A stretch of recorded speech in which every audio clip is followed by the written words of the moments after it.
नमस्कार, अरुणाचल समाचार में आपका स्वागत है। मैं हूं यारामता सिंगांगू। आई बुलेटिन में सबसे पहले देखते हैं मुख्य समाचार।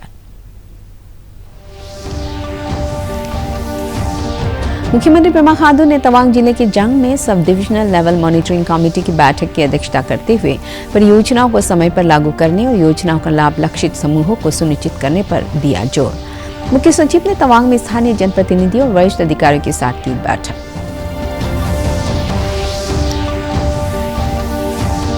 ईस्ट सियांग जिले के सिलुक गांव में सरकार आपके द्वार शिविर में अहोली, ngumpok, कीत, रोमदुंग और दरमे विलेज के 591 लोगों ने सरकार के 26 विभागों की योजनाओं को उठाया लाभ और मौके पर ही बनवाए जरूरी प्रमाण पत्र।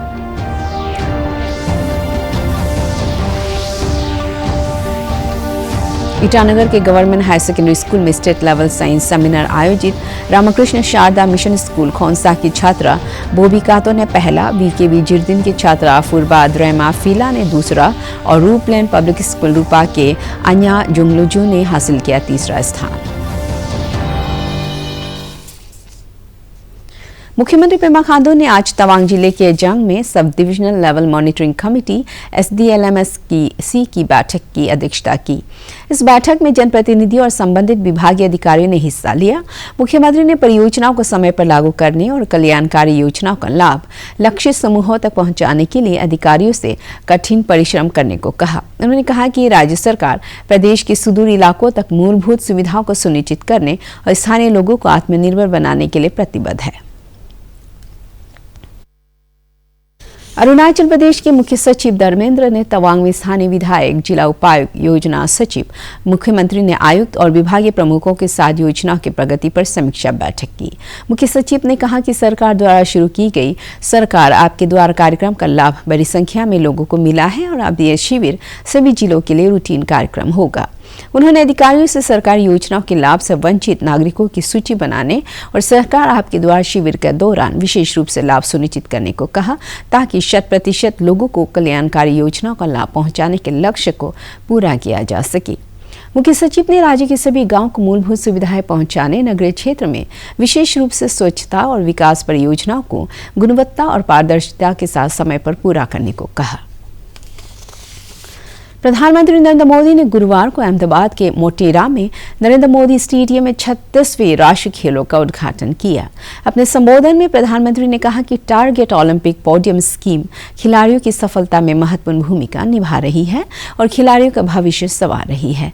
36वें राष्ट्रीय खेलों में 28 राज्यों और 8 केंद्र शासित प्रदेशों के 60,000 से अधिक खिलाड़ी भाग ले रहे हैं।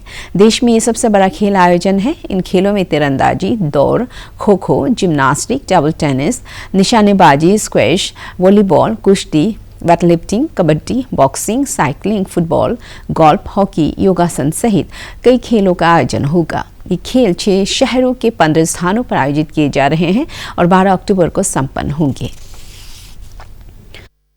अरुणाचल सीमा विवाद का सर्वमान्य हल निकालने के लिए नामसाई डिक्लेरेशन के अनुरूप नामसाई, लोहित, लोअर दिबांग वैली और तिनसुकिया जिले की रीजनल कमेटी की बैठक डिब्रूगढ़ के मोहनबारी में हुई। गुरुवार को आयोजित इस बैठक में अरुणाचल प्रदेश के उप मुख्यमंत्री चाउना मैन, स्वास्थ्य मंत्री आलो लिबांग, असम के सीमा विकास मंत्री अतुल बोरा, विधायक बोलिन चेतिया, गुमताएंग, जुमुम तदौरी, कारिकोख्री, मुचुमीती, चाओ जिग्नू नामचुम, नामसाई, लोहित, लोअर दिबांग वैली, तिनसुकिया और डिब्रूगढ़ जिले के उपायुक्तों और पुलिस अधीक्षकों सहित कई प्रशासनिक अधिकारी मौजूद थे। बैठक के दौरान इन जिलों की सीमा विवाद से जुड़े गांवों का मौके पर जाकर रीजनल कमेटी के सदस्यों ने जायजा लिया और स्थानीय जनप्रतिनिधियों के साथ भी बातचीत की। ईस्ट सियांग जिले के सिलुक गांव में सरकार की योजनाओं का लाभ पहुंचाने और इसके बारे में लोगों को जागरूक करने के लिए सरकार आपके द्वार शिविर लगाया गया। मबो सब डिवीजन में आयोजित इस शिविर में अहोली, ngumpok, कीत, रोमदुंग और दरमे विलेज के 591 लोगों ने सरकार के 26 विभागों की योजना का लाभ उठाया और मौके पर ही जरूरी प्रमाण पत्र हासिल किया। इस शिविर के उद्घाटन समारोह में स्थानीय विधायक लोम्बो तायेंग, जिला उपायुक्त ताई तग्गू, ADC कोयू सहित कई अधिकारी मौजूद थे। श्री तायंग ने 100% लोगों को सरकार की स्वास्थ्य, आत्मनिर्भर भारत, बैंकिंग, बीमा, कृषि कल्याण सहित सभी योजनाओं का लाभ पहुंचाने पर जोर दिया ताकि ग्रामीण स्तर पर आर्थिक गतिविधियों को बढ़ावा देकर रोजगार के अवसर पैदा किए जा सके।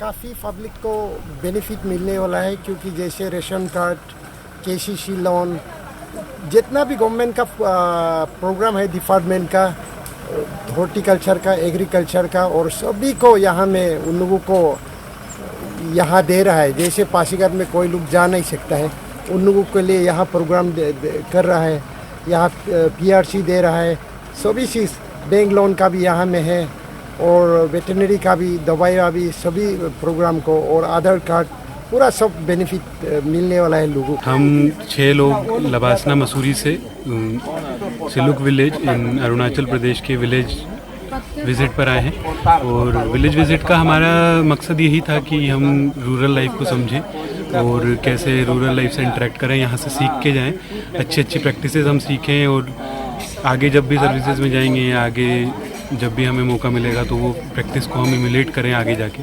और जो हमारा टूर था वो 24 से शुरू हुआ था और हम पिछले 3-4 दिनों से सिलुक विलेज में ही हैं और यहाँ पर हमने बहुत सारी अच्छी चीज़ें देखी हैं। बहुत क्लीनेस्ट विलेज है, हाइजीन पे बहुत अच्छा ध्यान है, सैनिटेशन, हेल्थ फैसिलिटीज़ भी अच्छी हैं, एजुकेशन, और एक परफेक्ट जो विलेज मॉडल है वो हमें देखने को यहाँ पे मिला है।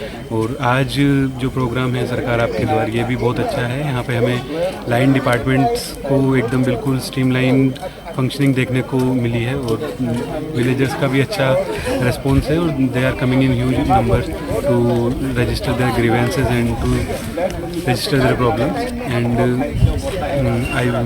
My experience regarding Arunachal Pradesh is कि वो people are very generous and connectivity infrastructure is very good here. भारतीय रिजर्व बैंक ने लगातार चौथी बार अपनी नीतिगत ब्याज दर में वृद्धि की है।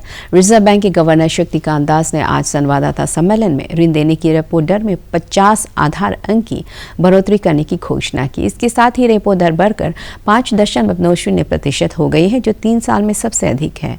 3 दिन की मौद्रिक नीति समीक्षा बैठक के बाद श्री शक्तिकांत दास ने कहा कि महंगाई पर नियंत्रण पाने और अर्थव्यवस्था को गति देने के लिए मौद्रिक नीति समिति ने रेपो दर बढ़ाने का फैसला किया है। रक्षा मंत्री Rajnath Singh 28th, 29th and 30th September, based on an assessment of the macroeconomic situation and its outlook, the MPC decided by a majority of 5 members out of 6, and you guessed it right, to increase the policy repo rate by 50 basis points to 5.9% with immediate effect. Consequently, the standing deposit facility, that is SDF rate, stands adjusted to 5.65%, and the marginal standing facility, that is MSF, and bank rate to 6.15%. The MPC also decided by a majority of 5 out of 6 members to remain focused on withdrawal of accommodation to ensure that inflation remains within the target going forward while supporting growth. During the current financial year up to September 28, the US dollar has appreciated by 14.5% against a basket of major currencies. This has caused turmoil in currency markets across the world. The movement of the Indian rupee has, however, been orderly compared to most other countries. The Indian rupee has depreciated by 7.4% against the US dollar during the same period, that is from 1st April of this year to the date which I just mentioned, that is up to 28th September. So while the US dollar has appreciated by 14.5%, the Indian rupee has depreciated in a very orderly manner to by 7.4%.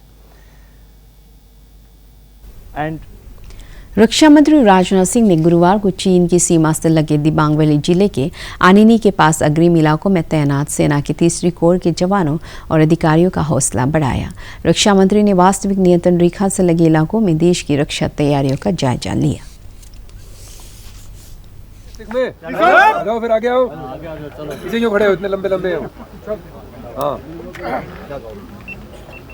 देशवाबर मोह है शुभ Karman से कबहू न डरूं और स्यों जब जाए लड़ूं निश्चय कर अपनी जीत करूं और सिखूं अपने ही मन को एहलाल छोगन चरूं जब आपकी औद निधान बने अत हिरण में तब जूझ मरूं बोले सोनिया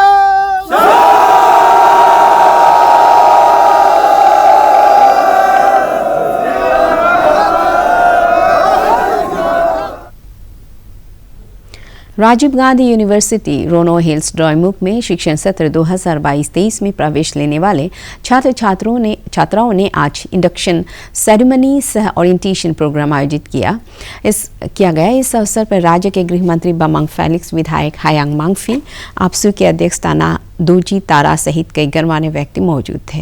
गृहमंत्री ने कहा कि राज्य सरकार युवाओं के हितों को प्राथमिकता दे रही है और APPSC पेपर लीक मामले की जांच CBI से कराने की सिफारिश की गई है। ऐसे लोगों को अगर कोई मिलेगा, जो भी कल्प्रिट मिलेगा, जो इस ये सबसे गलत काम को इन्वॉल्व है, क्यों छोड़ेगा उसको? कानून नहीं छोड़ेगा, हम नहीं बोल रहे, कानून नहीं छोड़ेगा। कुछ नियम होता होगा या अभी इन्वेस्टिगेशन प्रोसेस में होता है, तो उसको भी एक उसको इन्वॉल्वमेंट को एस्टैब्लिश करना है। एस्टैब्लिश होने के बाद वो जो कमेटी बनाएगा उसका टाइम है, जैसा आएगा वो उसका टर्मिनेशन होना तो होगा सर। जो भी होगा वो साइड कमीशन से। ईटानगर के गवर्नमेंट हायर सेकेंडरी स्कूल के ऑडिटोरियम में आयोजित स्टेट लेवल साइंस सेमिनार 2022 में रामकृष्ण शारदा मिशन स्कूल खोंसा की छात्रा बोम्बी कातो ने पहला, VKV चिडिन के छात्रा फुरबाद रैमाफीले ने दूसरा और रूपलैंड पब्लिक स्कूल रूपा के अन्या जिंगलोजू ने तीसरा स्थान हासिल किया है। Basic science for sustainable development challenges and prospects विषय पर national council of science museum द्वारा प्रायोजित और अरुणाचल प्रदेश शिक्षा निदेशालय द्वारा आयोजित इस सेमिनार में राज्य भर के विभिन्न स्कूलों के 21 छात्रों ने हिस्सा लिया। इस अवसर पर Arunachal Pradesh state council for science technology के निदेशक CD मुंगयाक और माध्यमिक शिक्षा निदेशक मार्केन कादू सहित कई शिक्षाविद मौजूद थे। The seminar involves the nation's school-going youth in critically examining current science and technology issues of importance for the society and sharing their own views on these issues with the student and scientific communities of the country. I am very happy to know that the theme of National Science Seminar 2022 is in the line of International Year of Basic Science for Sustainable Development 2022 declared by UNESCO. Arunachal Pradesh की chief electoral officer Padmini Singla ने virtual माध्यम से राज्य के सभी जिलों की जिला निर्वाचन अधिकारियों और इलेक्टोरल रोल ऑफिसर के साथ मतदाता सूची के स्पेशल रिवीजन के बारे में चर्चा की। इस अवसर पर जॉइंट CEO लिकेन कोयू सहित राज्य चुनाव आयोग के कई अधिकारी मौजूद थे। बैठक के दौरान मतदाता सूची के रिवीजन से पहले की गतिविधियों के साथ चर्चा की गई।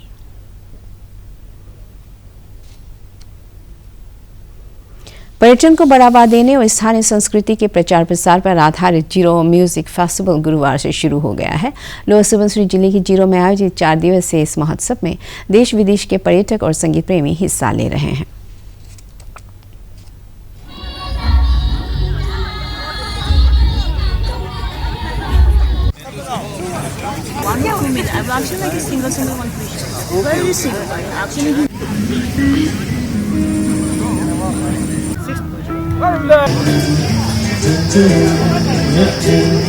I'm from Switzerland and Norway. Earlier also? Yes, no, it's my first time visiting Zero. We arrived this afternoon and I'm completely in love already. It reminds me of home actually because I also grew up in the mountains, so it feels so good to be here. We're so lucky. About Zero Music Festival? Well, I'm very happy to be here and very lucky as well. It's happening after 2019, right? Yes. So really happy to be here, surrounded by lovely people, and everyone is so welcoming. The journey was incredible to reach here as well, and we already feel home. Yes, I tried the rice beer so far, which was super good, served in a bamboo. Really nice, very tasty. And then I tried some fried rice, but there's many things I need to try still. So there's abundance of things.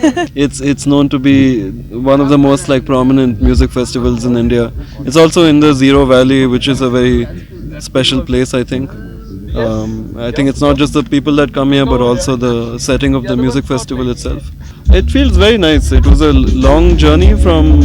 I went to Calcutta first, and I went to Guwahati. You know, it's long, but it's now that I'm here, it feels really nice. I mean, it's very beautiful.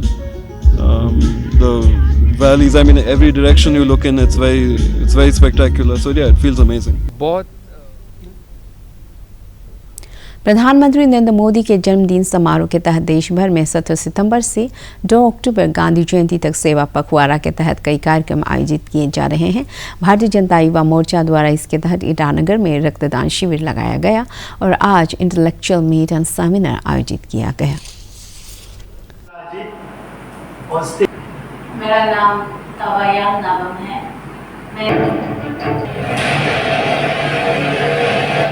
और इसी बीच में हम लोग काफ़ी programme Modi ji का जन्मदिन था। सेवा पखवाड़ा का सेकेंड लास्ट प्रोग्राम था, इंटेलेक्चुअल सेमिनार। ये आज काफ़ी हमारा बुद्धिजीवी आरजू से और रिटायर इंजीनियरिंग, रिटायर एपीसीएस एंड काफ़ी सोशल एक्टिविस्ट, उन लोग सारे इधर आके। अपर सुबनसिरी जिले के तालिहा टाउन में भूस्खलन की घटना में कई घरों को नुकसान पहुंचा है। आधिकारिक सूत्रों के अनुसार भूस्खलन से कई लोग बेघर हो गए हैं, उनकी संपत्ति को भी नुकसान पहुंचा है। जिला प्रशासन ने मौके पर पहुंचकर स्थिति का जायजा लिया और प्रभावित परिवारों को सहायता का आश्वासन दिया।